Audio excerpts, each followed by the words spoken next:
미라클 모닝 애청자 여러분, 안녕하십니까? 불로장생을 꿈꾸는 현대판 진시황이 나타났습니다.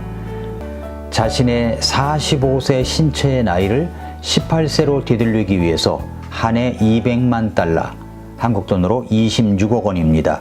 이것을 200만 달러를 쏟아붓는 사람이 있습니다. 전직 테크 기업 대표이자 억만장자인 45세의 브라이언 존슨입니다. 그는 오전 5시에 기상을 하고 30명의 전문 의료진이 짠 영양성분을 맞춘 채식 식단으로 아침 식사를 하고 칼로리도 1977칼로리를 딱 맞췄답니다. 매일 1시간씩 운동하고 24개가 넘는 영양 보충제를 먹고 건강 보조식품을 섭취하고 자신의 피부를 위해서 7개의 영양 크림을 바르고 취침 전에는 블루라이트 차단을 한다고 합니다. 그래서 결과는 현재 그의 체지방률은 5 내지 6%, 심장 나이가 37세, 피부는 28세, 폐활량과 체력은 18세 수준이라고 합니다. 몸 전체의 생물학적 나이는 실제 나이보다 5.1년을 되돌렸고 노화 진행 속도를 24%를 늦추게 되었다고 합니다. 그렇게 45세일지라도 젊음을 되찾으려는 회춘은 모든 인간의 꿈인 것 같습니다. 제가 40대일 때 왜 이렇게 내가 나이 들어 보이는가 이렇게 고민 아닌 고민을 할 때가 있었는데, 그런데 지금은 40대만큼이라도 보여라 라고 하고 싶고, 또 40대 여러분들에게 하고 싶은 말은 지금 나이가 가장 젊을 때니까 즐기라 라고 말하고 싶습니다. 8, 90대가 저를 보면 똑같이 말씀하시겠지만 말입니다. 이렇게 영노화를 꿈꾸는 사람들이 나타나자 반박하는 사람도 적지 않습니다. 회춘 프로젝트는 광적인 집착이라고 합니다. 그렇게 건강관리하기 위해서 각종 보충제와 다양한 주사요법을 지속하면서 1년 동안 내장 사진을 33,537회를 촬영을 한다고 하니까 이것이야말로 미친 짓이 아니냐라는 식으로 이야기를 합니다. 회춘 프로젝트를 통해서 항노화 산업 마케팅을 하는 것이라고까지 이야기하는데, 실제로 그런 부류의 사람들이 항노화 사업에 투자를 많이 하고 있다고 합니다. 저도 여러분도 그렇게 젊어지고 싶고 나이를 붙들고 싶을 때가 있습니다. 저도 제 얼굴 관리를 위해서 아내가 바르는 화장품을 슬쩍슬쩍 바르기도 하고 또 아내가 권하는 대로 순서대로 바르곤 합니다. 왜 그럴까요? 젊게 보이고 싶어서일 것입니다. 그래서 저는 3월 추천도서 이 책을 여러분에게 읽어보시라고 권합니다. 병 안 걸리고 사는 법. 이것에 주목을 해 보십시오. 주목하십시오. 병 안 걸리고 사는 법의 말입니다. 시냐 히로미 박사는 우리 모두는 다 미병인 상태에 있다고 말합니다. 미병이라는 말은 아직 병은 안 걸렸지만 병에 걸리기 바로 직전의 상태를 말합니다. 왜 그렇습니까? 미병인 상태에 있다는 사람들을 보면 만성적인 설사를 합니다. 불면증에 시달립니다. 어깨 결림 등 기타 등등이 있습니다. 그렇게 미병 상태에서 우리의 몸이 SOS를 계속 보내는 것입니다. 나 좀 살려달라고 말입니다. 몸이 SOS를 보내고 있습니다. 들리십니까? 우리는 이제 평균 수명이 80세니 90세니 하는 시대에 살고 있습니다. 그런데 이 말에 허점이 있다는 거 아십니까? 그것은 건강 상태가 반영되지 않은 평균 수명을 말하고 있다는 겁니다. 건강한 100살도 또 병으로 오랫동안 누워있는 100살도 모두 100살로 기록될 뿐입니다. 평균 수명이 늘어났다고 해서 누워있어도 좋으니까 무조건 오래 살고 싶습니까? 무조건 오래 살고 싶습니까? 그런 사람은 한 사람도 없습니다. 모두 건강하게 살고 싶은 마음입니다. 나이가 들면 기능이 떨어집니다.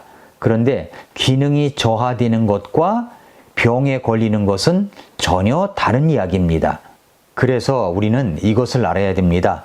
건강하게 사는 100살과 누워 병으로 고통받고 있는 100살의 차이점이 뭐냐는 겁니다.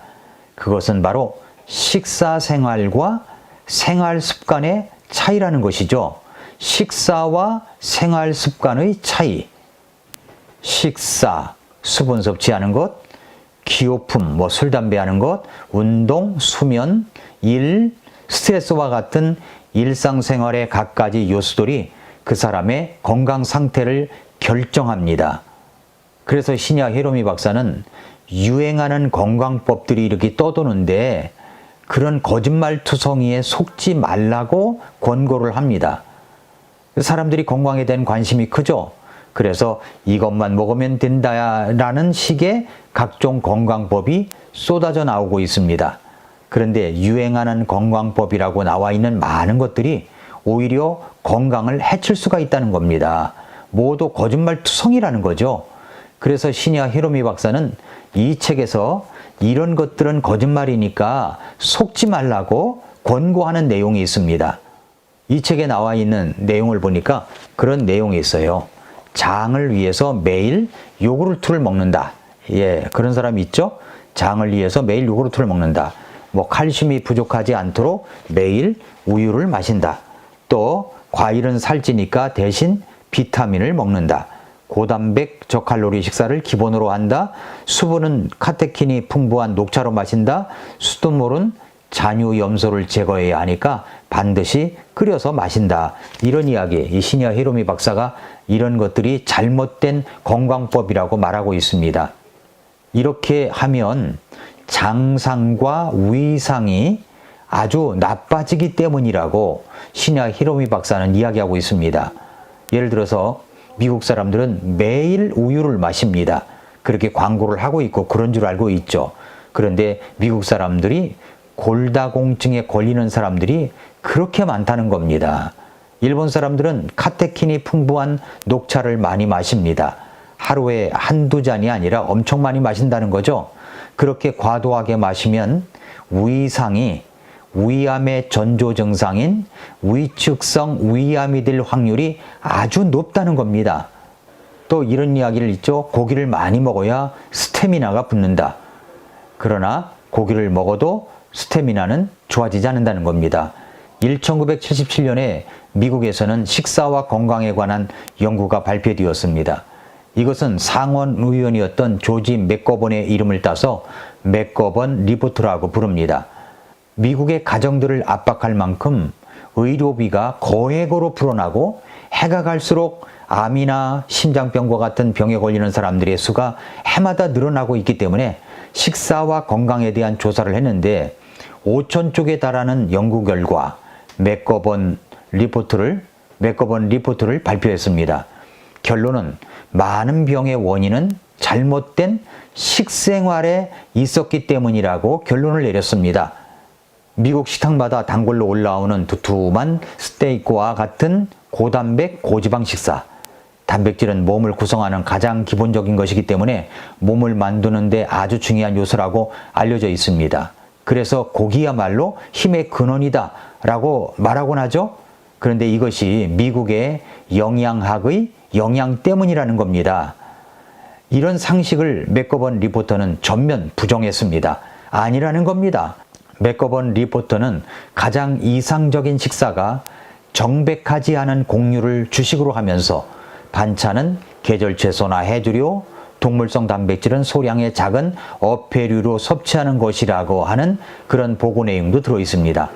그러니까 고기를 먹지 않으면 근육이 생기지 않는다는 것은 아주 새빨간 거짓말이라는 겁니다. 고기를 먹지 않으면 체격이 커지지 않는다는 것도 거짓말입니다.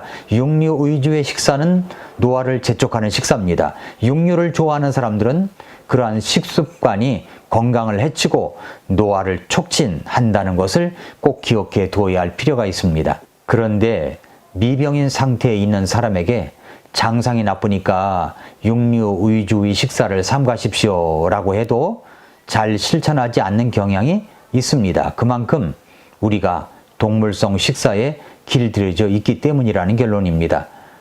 암에 걸렸던 사람은 음식에 주의하죠. 암 환자 식단이라는 것도 있습니다. 그래서 암 재발률 0%의 건강법을 필요로 합니다. 그런데 미병 상태인 사람들에게도 사실 발병률 0%의 건강법이 필요한 겁니다. 육식 위주의 식사가 왜 나쁩니까? 이 책의 37에서 38페이지에 보면은 이 책의 37에서 38페이지 보면은 이런 내용이 들어 있습니다. 육식을 계속한다면 어떤 일이 벌어지느냐? 예, 장벽이 점점 딱딱하고 두꺼워집니다. 그리고 식이섬유가 없어 대변의 양이 극단적으로 줄어든다는 겁니다. 그리고 적은 양의 대변을 배출하기 위해서 장이 필요 이상으로 연동 운동을 한다는 거죠. 과도한 연동 운동에 의해서 장벽의 대부분을 구성하고 있는 근육이 단련되어 가지고 두꺼워지고 커진다는 겁니다. 이와 같은 과정을 반복하다 보면은 장은 점점 더 딱딱해지고 짧아져 가는데, 장벽이 딱딱해지면 내강, 속의 빈 부분이 좁아집니다. 또 딱딱하고 좁아진 장의 내압은 높아지게 되는데, 육류를 먹으면 동물성 단백질의 지방까지 대량으로 섭취하게 되므로 장 주변에 지방층이 두꺼워지고, 이에 따라 장벽의 압력이 더욱 가해집니다. 그리고 장내의 압력이 높아지면 점막이 안에서 밖으로 밀려나는 현상이 일어나는데, 이 현상으로 인해서 주머니 모양으로 움푹 패인 개실이 생긴다는 겁니다. 개실. 이렇게 되면 안 그래도 적은 양의 대변은 장 속을 이동하기가 어려워지고, 그 결과 장 속에 오랫동안 정체하는 숙변, 정체변이 쌓이게 됩니다.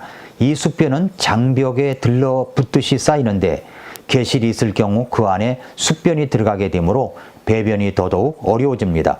개실이나 주름 사이에 쌓인 숙변에서는 독소가 발생해 그 부분의 세포가 유전자 변화를 일으켜 폴립이 만들어집니다.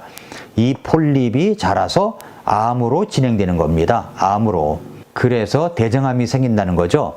장상의 악화는 대장암, 대장폴립, 개실염, 개실 내에 장의 내용물이 고여 염증이 생긴 것, 개실염 등 각종 대장 질환을 일으키는 것으로 그치지 않는다는 거죠. 실제로 장상 나쁜 사람의 많은 수가 자궁근종, 고혈압, 동맥경화, 심장병, 비만, 유방암, 전립선암, 당뇨 등 이른바 생활습관병을 가지고 있다는 겁니다. 자, 이 책을 보고서 저는 아, 그렇구나. 그래서 그렇던 거구나 라고 알게 되었습니다. 이제 여러분도 아시겠습니까? 무엇을 먹느냐가 내 건강을 좌우합니다. 그러니까 잘 선택해서 식사를 해야 합니다. 그러면 가장 이상적인 식사는 어떻게 해야 합니까? 식물성과 동물성을 어떤 비율로 먹어야 할까요? 어떤 비율로 먹어야 할까요? 이것은 다음 시간에 하도록 하겠습니다. 엔자임 이야기도 다음 시간에 계속하겠습니다. 오늘도 미라클 모닝입니다.